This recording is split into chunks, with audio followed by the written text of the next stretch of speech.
Hi students, it's me, Srirag, your physics teacher. Welcome back to my online physics class.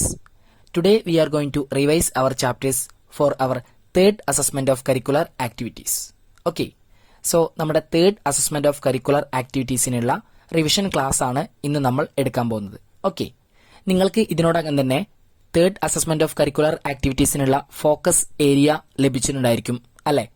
So അതിൽ നമുക്ക് second പാർട്ടിലുള്ള 3 chapters ആണ് ഉള്ളത് അല്ലെ? 5th ചാപ്റ്ററും 6th ചാപ്റ്ററും ദെൻ 7th ചാപ്റ്ററും. That is work, energy and power, then current, electricity, then last chapter wave motion. Isn't it? Then ഈ ചാപ്റ്റേഴ്സിൽ തന്നെ നമുക്ക് എല്ലാ ടോപ്പിക്കുകളും എക്സാമിന് പഠിക്കാനില്ല. ഓക്കെ, സോ സെലക്റ്റീവ് ആയിട്ടുള്ള കുറച്ച് ടോപ്പിക്കുകൾ ഉണ്ട്. ആ ടോപ്പിക് വൈസ് മാത്രമാണ് നമ്മൾ ഇന്ന് റിവിഷൻ ക്ലാസ് എടുക്കുന്നത്. ഓക്കെ, സോ ആ ടോപ്പിക്കുകൾ നിങ്ങൾ നന്നായിട്ട് പഠിക്കുക. ഓക്കെ, ഫോക്കസ് ഏരിയയിലുള്ള ടോപ്പിക്സ് നന്നായിട്ട് പഠിക്കുക. ആ ഭാഗത്തു നിന്നായിരിക്കും നിങ്ങൾക്ക് ക്വസ്റ്റ്യൻസ് ഉണ്ടായിരിക്കുക. Okay, so let start. നമുക്ക് നമ്മുടെ 5th ചാപ്റ്റർ വെച്ച് തന്നെ തുടങ്ങാം അല്ലെ? Work, energy and power. ഈ ചാപ്റ്ററിലെ ഫോക്കസ് ഏരിയ ഏതൊക്കെയാണ്? First one work, then energy, that is kinetic energy and potential energy, then law of conservation of energy, then power. Isn't it? So ഇത്രയും topics ആണ് ഈ ചാപ്റ്ററിൽ നിന്നും നിങ്ങൾക്ക് ഫോക്കസ് ഏരിയയിൽ ഉള്ളത് അല്ലെ? സോ നമുക്ക് ഫസ്റ്റ് വർക്ക് എന്താണെന്ന് നോക്കാം അല്ലെ? സോ നമ്മൾ ഓൾറെഡി പഠിച്ചു കഴിഞ്ഞതാണ് what is work. Work is said to be done only when a body undergoes displacement in the direction of applied force. Isn't it? So ഒരു ഒബ്ജക്റ്റിന് ഡിസ്പ്ലേസ്മെന്റ് ഉണ്ടാവണമെങ്കിൽ നമ്മൾ ആ ഒബ്ജക്റ്റിൽ ഫോഴ്സ് അപ്ലൈ ചെയ്യണം അല്ലെ? സോ ഫോഴ്സ് അപ്ലൈ ചെയ്താൽ നമ്മൾ ഫോഴ്സ് അപ്ലൈ ചെയ്യുന്ന അതേ ഡയറക്ഷനിൽ തന്നെ ആ ബോഡിക്ക് ഓർ ആ ഒബ്ജക്റ്റിന് ഡിസ്പ്ലേസ്മെന്റ് ഉണ്ടായാൽ മാത്രമേ നമ്മൾ അവിടെ വർക്ക് ചെയ്തു എന്ന് പറയാൻ സാധിക്കുകയുള്ളൂ അല്ലെ? Once again, work is said to be done only when a body undergoes displacement in the direction of the applied force. Okay, then വർക്കിന് നമ്മൾ ഒരുപാട് എക്സാമ്പിൾസും പഠിച്ചു അല്ലെ? ടെക്സ്റ്റ് ബുക്കിൽ പേജ് നമ്പർ 88-ൽ ഫിഗർ 5.2 ഒബ്സർവ് ചെയ്യൂ. ഈ ഫിഗറിൽ 5 പേഴ്സൺസ് 5 ഡിഫറെന്റ് വർക്ക്സ് ആണ് ചെയ്യുന്നത് അല്ലെ? So first person pushing a lorry. Isn't it? So ആ പേഴ്സൺ പുഷ് ചെയ്യുന്ന സെയിം ഡയറക്ഷനിലാണ് ലോറിക്ക് ഡിസ്പ്ലേസ്മെന്റ് സംഭവിക്കുന്നത് അല്ലെ? സോ ആ ലോറിക്ക് ഡിസ്പ്ലേസ്മെന്റ് സംഭവിച്ചാൽ മാത്രമേ വർക്ക് ചെയ്തു എന്ന് പറയാൻ പറ്റുള്ളൂ അല്ലെ? ഫോഴ്സ് അപ്ലൈ ചെയ്യുന്ന സെയിം ഡയറക്ഷനിൽ ഡിസ്പ്ലേസ്മെന്റും ഉണ്ടാവണം, എങ്കിൽ മാത്രമേ വർക്ക് ചെയ്തു എന്ന് നമുക്ക് പറയാൻ സാധിക്കുകയുള്ളൂ. ദെൻ സെക്കൻഡ് പേഴ്സൺ ഒരു സ്റ്റോൺ ഷോൾഡറിൽ വെച്ചിട്ട് ഫോർവേഡിലേക്ക് മൂവ് ചെയ്യാണ് അല്ലെ? സോ ആ സ്റ്റോണിലേക്കാണ് ഫോഴ്സ് അപ്ലൈ ചെയ്യുന്നത്, that is in the upward direction അല്ലെ? സോ ആ പേഴ്സന്റെ മൂവ്മെന്റ് എങ്ങോട്ടാ? ഫോർവേഡ് ഡയറക്ഷനിലേക്ക്. ദാറ്റ് ഈസ് ഫോഴ്സ് അപ്വാർഡ്സിലേക്കാണെങ്കിൽ അതിന് പെർപെൻഡിക്കുലർ ആയിട്ടാണ്, ദാറ്റ് ഈസ് ഫോർവേഡിലേക്കാണ് പേഴ്സൺ മൂവ് ചെയ്യുന്നത് അല്ലെ? സോ അപ്ലൈ ചെയ്യുന്ന ഫോഴ്സിന്റെ ഡയറക്ഷനും ഡിസ്പ്ലേസ്മെന്റിന്റെ ഡയറക്ഷനും പെർപെൻഡിക്കുലർ ആണ് അല്ലെ? സോ അവിടെ ആ പേഴ്സൺ വർക്ക് ചെയ്യുന്നുണ്ടോ? No, there is no work done. Isn't it? That is force apply ചെയ്യുന്ന ഡയറക്ഷനിലല്ല ഡിസ്പ്ലേസ്മെന്റ് ഉണ്ടാവുന്നത് അല്ലെ? Then third person standing with weighing a sack of weight. Isn't it? So അടുത്ത പേഴ്സൺ ഒരു ചാക്ക് നിറച്ച് വെയിറ്റ് തലയിൽ ചുമന്നുകൊണ്ട് അവിടെ നിൽക്കുകയാണ് അല്ലെ? സോ ആ പേഴ്സൺ അവിടെ മൂവ്മെന്റ് ഒന്നും സംഭവിക്കുന്നില്ല അല്ലെ? ദാറ്റ് ഈസ് ആ പേഴ്സൺ വെയിറ്റ് ചുമന്നുകൊണ്ട് അവിടെ സ്റ്റാൻഡ് ചെയ്യാൻ ചെയ്യുന്നത് അല്ലെ? There is no movement for the person. Isn't it? So there is no displacement. So ആ സാക്കിലേക്ക്, ദാറ്റ് ഈസ് ആ വെയിറ്റിലേക്ക് ഫോഴ്സ് അപ്ലൈ ചെയ്യുന്നത് അപ്വാർഡ് ഡയറക്ഷനിലേക്കാണ്, but there is no displacement. Displacement 0 ആണ്. സോ അവിടെ വർക്ക് ഉണ്ടായിരിക്കുമോ? No. So there is no work done. പക്ഷെ അവിടെ ഫോഴ്സ് അപ്ലൈ ചെയ്യുന്നുണ്ട് അല്ലെ? ദെൻ സെക്കൻഡ് പേഴ്സണും ഫോഴ്സ് അപ്ലൈ ചെയ്യുന്നുണ്ട്, അതിന് പെർപെൻഡിക്കുലർ ആയിട്ടാണ് ഡിസ്പ്ലേസ്മെന്റ് ഉള്ളത് അല്ലെ? സോ ഫോഴ്സ് അപ്ലൈ ചെയ്യുന്നുണ്ടെങ്കിലും അവിടെ വർക്ക് ചെയ്യുന്നില്ല. Isn't it? Then last person weight ചുമന്നുകൊണ്ട് സ്റ്റെപ്പുകൾ കയറി പോവുകയാണ് അല്ലെ? സോ വെയിറ്റിലേക്ക് ഫോഴ്സ് അപ്ലൈ ചെയ്യുന്നത് അപ്വാർഡ് ഡയറക്ഷനിലേക്കാണ്, മൂവ്മെന്റും അപ്വാർഡ് ഡയറക്ഷനിലേക്കാണ് അല്ലെ? സോ ഓരോ സ്റ്റെപ്പ് കയറുമ്പോഴും ഡിസ്പ്ലേസ്മെന്റ് മുകളിലേക്കാണ് അല്ലെ? സോ ഫോഴ്സ് അപ്ലൈ ചെയ്യുന്നത് മുകളിലേക്ക്, ഡിസ്പ്ലേസ്മെന്റ് സ്റ്റെപ്പ് കയറുമ്പോഴും മുകളിലേക്ക്. സോ ഫോഴ്സ് അപ്ലൈ ചെയ്യുന്ന സെയിം ഡയറക്ഷനിലേക്കാണ് ഡിസ്പ്ലേസ്മെന്റും ഉണ്ടാവുന്നത് അല്ലെ? ദാറ്റ് ഈസ് അപ്വാർഡ് ഡയറക്ഷനിലേക്ക് ഫോഴ്സ് അപ്ലൈ ചെയ്യുന്നു, ദാറ്റ് ഈസ് ഹെഡിലാണ് വെയിറ്റ് ഉള്ളത്. സോ അതിലേക്ക് ഫോഴ്സ് അപ്ലൈ ചെയ്യുന്നത് അപ്വാർഡ് ഡയറക്ഷൻ അല്ലെ? ദെൻ മൂവ്മെന്റും അപ്വാർഡ് ഡയറക്ഷനിലേക്ക്, ദാറ്റ് ഈസ് സ്റ്റെപ്പുകൾ കയറുമ്പോൾ മുകളിലേക്കാണ് ഡിസ്പ്ലേസ്മെന്റ്. സോ സെയിം ഡയറക്ഷനിലാണ് ഡിസ്പ്ലേസ്മെന്റും ഫോഴ്സും. Isn't it? So the fourth person doing work. Isn't it? So fourth person work ചെയ്യുന്നുണ്ട് എന്ന് നമുക്ക് പറയാൻ പറ്റും അല്ലേ. So we can set that if A force of F Newton is applied continuously on a body and the body undergoes a displacement of S meter in the direction of the force, then the work done by the applied force is W equal to F into S. That is, work done equal to force into displacement. Okay. So ഒരു ബോഡിയിൽ continuous ആയിട്ട് F newton force apply ചെയ്യുന്നുണ്ട്. Then force apply ചെയ്യുന്ന same ഡയറക്ഷനിലാണ് ആ ബോഡിക്ക് ഡിസ്പ്ലേസ്മെന്റും സംഭവിക്കുന്നതെങ്കിൽ അവിടെ ചെയ്ത വർക്ക് കാൽക്കുലേറ്റ് ചെയ്യാനുള്ള ഇക്വേഷൻ എന്താണ്? F equal to force into displacement. That is നമ്മൾ അപ്ലൈ ചെയ്ത ഫോഴ്സ് എത്ര ന്യൂട്ടൺ ആണോ അത് ഇൻറ്റു ആ ബോഡിക്ക് ഉണ്ടായ ഡിസ്പ്ലേസ്മെന്റ് ഇൻ മീറ്റർ. സോ ആ ബോഡിക്ക് ഉണ്ടായ ഡിസ്പ്ലേസ്മെന്റ് മീറ്ററിൽ മൾട്ടിപ്ലൈ ചെയ്താൽ മതി. സോ ആ ബോഡിക്ക് ഉണ്ടായ ഡിസ്പ്ലേസ്മെന്റ് മീറ്ററിലാണ് നമ്മളിവിടെ എടുക്കേണ്ടത് അല്ലേ. സോ വർക്ക് ഡൺ കാണാനുള്ള ഇക്വേഷൻ എന്താണ്? W equal to F into S. Okay. So ഈ ഇക്വേഷൻ വെച്ചിട്ട് നമ്മൾ പ്രോബ്ലംസ് ഡിസ്കസ് ചെയ്തു അല്ലേ. ഫസ്റ്റ് എക്സാമ്പിൾ ആയിട്ട് നമ്മൾ ടെക്സ്റ്റ് ബുക്കിലുള്ള പ്രോബ്ലം തന്നെയാണ് ഡിസ്കസ് ചെയ്ത്. സോ എല്ലാവർക്കും ഈ ഇക്വേഷൻ വെച്ചിട്ട് ജസ്റ്റ് ആ പ്രോബ്ലം ചെയ്യാൻ സാധിക്കും അല്ലേ. So what is the question? A force of 10 Newton is applied continuously on a body. If the body undergoes a displacement of 2 meter, find out the magnitude of the work done by the force. So here F equal to 10 Newton, displacement S equal to 2 meter. Then work done equal to F into S, that is 10 into 2, that is 20 Newton meter. Okay. So we got the unit of work as Newton meter, isn't it? So work in the unit Newton meter ആണ്. This is called joule. Okay. So Newton meter joule എന്നാണ് അറിയപ്പെടുന്നത്. So the unit of work is joule. Okay. Then 1000 joule equal to 1 kJ, that is 1 kilojoule. Okay. So 1000 joule 1 kilojoule എന്നാണ് അറിയപ്പെടുന്നത്. Okay. Then when a body is raised to a height h, the work done against the gravitational force would be W equal to mgh. That is, gravitational ഫോഴ്സിന് against ആയിട്ട് നമ്മൾ എർത്തിൽ നിന്നും ഒരു body upward ഡയറക്ഷനിലേക്ക് rise ചെയ്യിപ്പിക്കുകയാണെങ്കിൽ, that is ഒരു definite ഹൈറ്റിലേക്ക് റൈസ് ചെയ്യിപ്പിക്കുകയാണെങ്കിൽ അവിടെ നമ്മൾ ചെയ്യുന്ന വർക്ക് എന്ന് പറയുന്നത് W equal to M into G into H ആയിരിക്കും. That is the mass of the body M into gravitational force 9.8 into the height of the body. That is എത്ര ഹൈറ്റിലേക്കാണ് നമ്മൾ ആ ഒബ്ജക്റ്റിനെ റൈസ് ചെയ്യിപ്പിച്ചത്, ദാറ്റ് ഈസ് എർത്തിൽ നിന്നും എത്ര ഹൈറ്റിലേക്കാണ് അതിനുണ്ടായ displacement. Okay. So we got the second equation of work done W equal to mgh. Okay. So ഒരു ഹൈറ്റിലേക്കാണ് നമ്മൾ ഒബ്ജക്റ്റിനെ കൊണ്ടുപോകുന്നതെങ്കിൽ അവിടെ ചെയ്യുന്ന വർക്ക് എന്ന് പറയുന്നത് W ഈക്വൽ ടു mgh ആയിരിക്കും. ഓക്കെ. സോ ഈ ഇക്വേഷൻ വെച്ചിട്ട് നമ്മൾ പ്രോബ്ലംസ് ചെയ്തു അല്ലെ. Example, a book of mass 100 gram is raised to the top of a table of height 1 meter. Find the magnitude of the work done by the applied force against the gravitational force where G is 10 meter per second square. So gravitational force-നെ നമ്മൾ 10 meter per second square ആയിട്ടാണ് എടുക്കുന്നത്. 9.8 round ചെയ്തിട്ട് നമ്മൾ 10 ആയിട്ടാണ് എടുക്കുന്നത്. Okay. So given that m equal to 100 gram, that is 0.1 kg. Okay. So നമ്മൾ mass എപ്പോഴും കിലോഗ്രാമിലാണ് എടുക്കേണ്ടത്. ഓക്കെ. സോ ഇവിടെ 100 ഗ്രാം ആണ് ബുക്കിന്റെ മാസ്. സോ 100 ഗ്രാമിനെ കിലോഗ്രാമിലേക്ക് കൺവേർട്ട് ചെയ്താൽ 0.1 kg. Then G equal to 10 metre per second square. Then H equal to 1 metre. W equal to mgh, that is 0.1 into 10 into 1, that is 1 joule. Okay. 1 joule is the amount of work done to raise a body of mass 100 gram through a height of 1 meter. So 1 joule നമുക്ക് എങ്ങനെ define ചെയ്യാം? 100 gram മാസുള്ള ഒരു ഒബ്ജക്റ്റിനെ 1 metre ഹൈറ്റിലേക്ക് rice ചെയ്യിപ്പിക്കാൻ നമ്മൾ ചെയ്യേണ്ട വർക്കാണ് 1 joule. Okay. So എല്ലാവരും 1 ജൂളിന്റെ ഡെഫിനിഷൻ പഠിച്ചു വയ്ക്കുക. Okay. Then our next topic is energy. What is energy? Energy is the capacity to do work.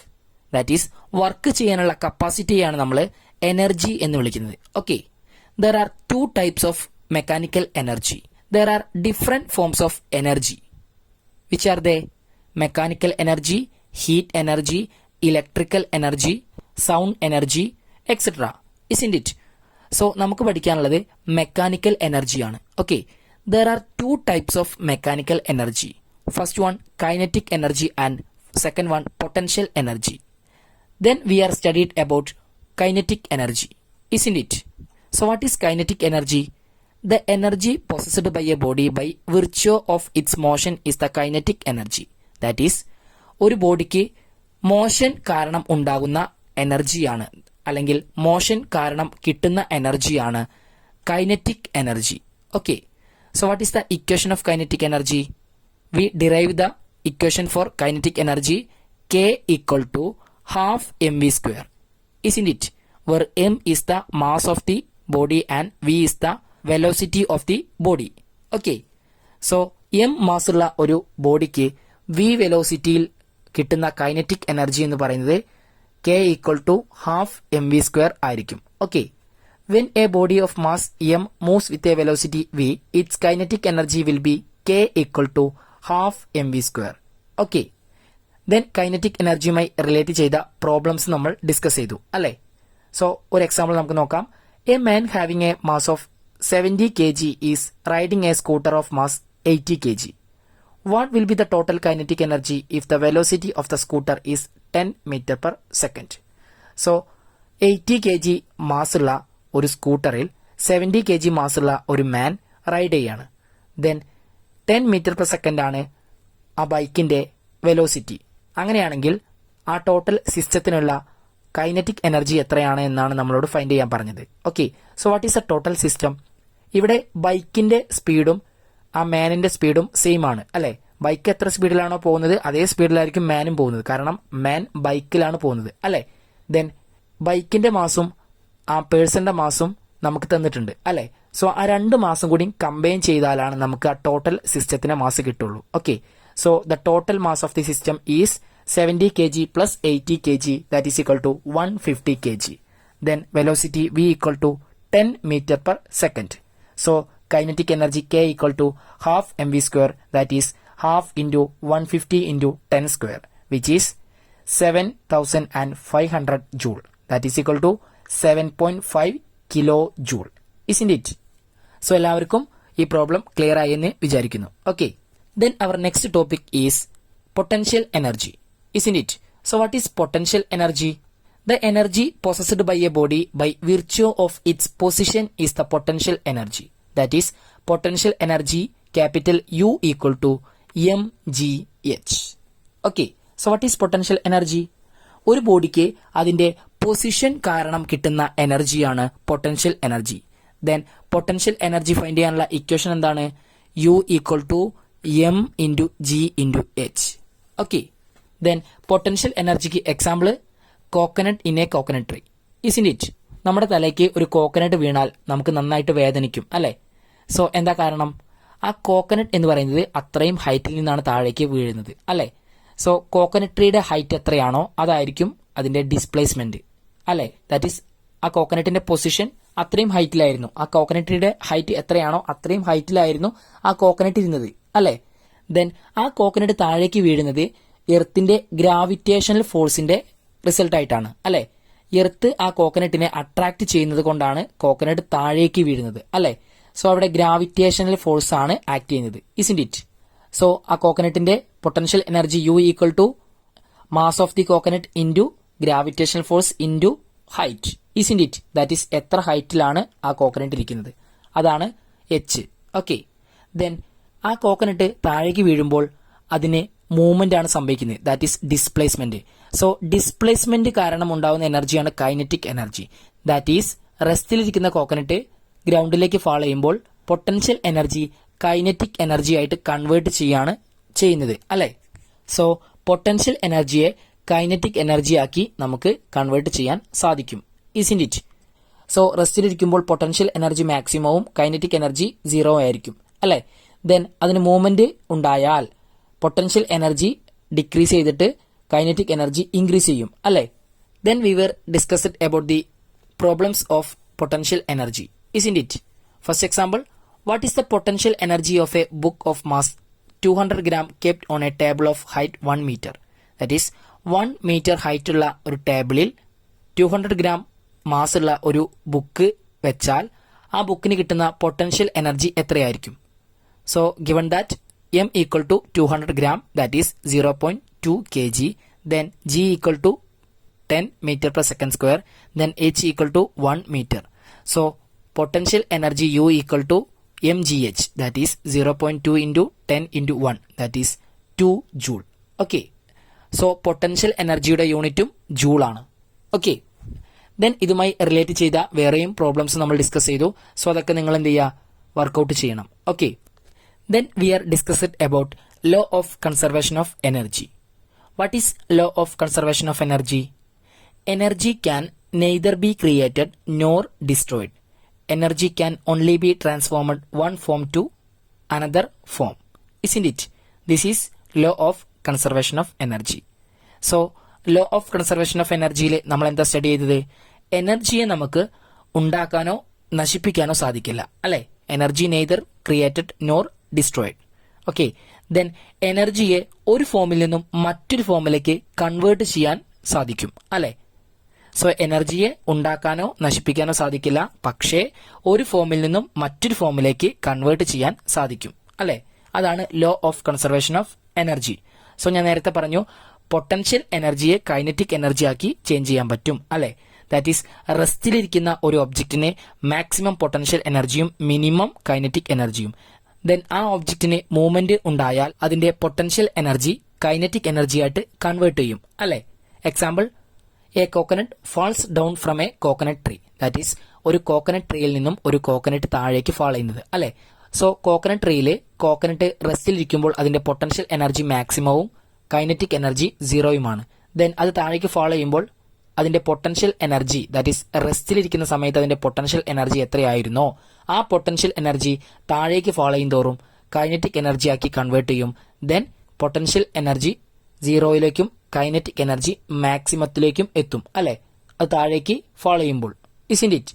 So ഒരു എനർജിയെ മറ്റൊരു എനർജിയാക്കി കൺവേർട്ട് ചെയ്യാൻ സാധിക്കുമെന്ന് മനസ്സിലാക്കി വെക്കുക. Okay, then we are studied about energy transformation in equipments in our home, അല്ലെ? നമ്മുടെ ഹോമിലുള്ള different എക്യുപ്മെന്റ്സിൽ നടക്കുന്ന energy transformation നമ്മൾ പഠിച്ചു, അല്ലെ? First one, electric generator. ജനറേറ്ററിൽ നടക്കുന്ന എനർജി ട്രാൻസ്ഫോർമേഷൻ എന്താണ്? Mechanical energy converts into electrical energy, isn't it? Generator rotate ചെയ്താൽ നമുക്ക് ഇലക്ട്രിക്കൽ എനർജി കിട്ടും, അല്ലെ?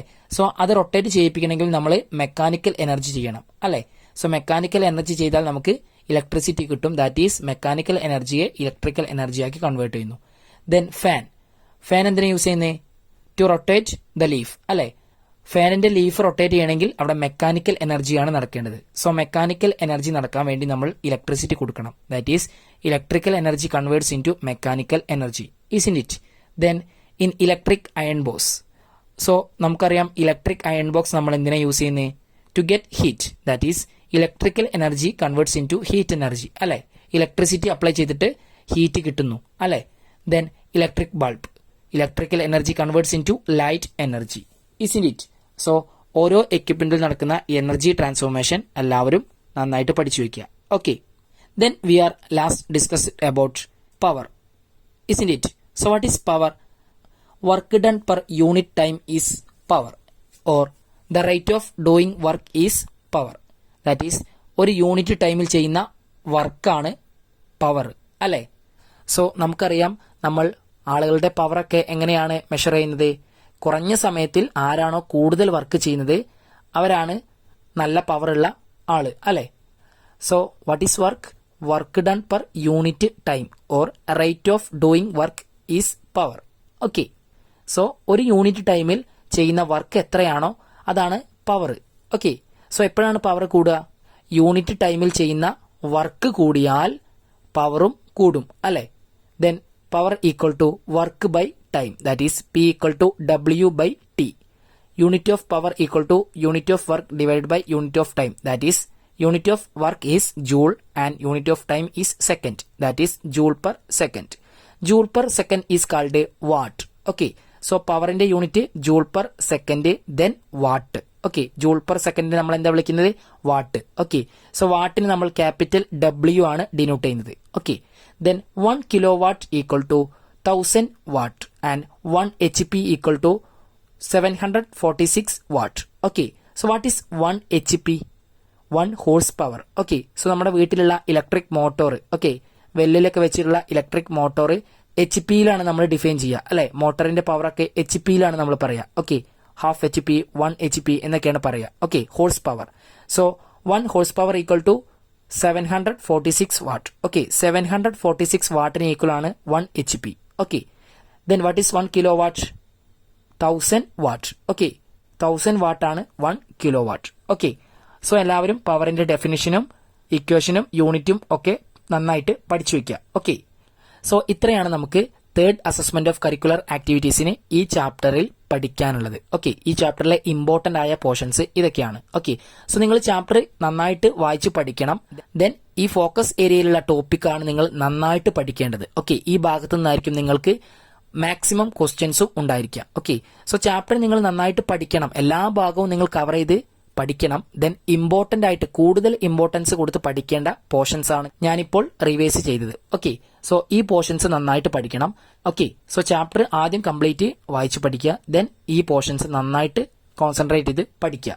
ഓക്കെ, സോ അടുത്ത പാർട്ട് വീഡിയോയിൽ നമ്മൾ 6th ചാപ്റ്ററും 7th ചാപ്റ്ററും റിവൈസ് ചെയ്യുന്നതായിരിക്കും. Okay, so C you on the next class. Thank you.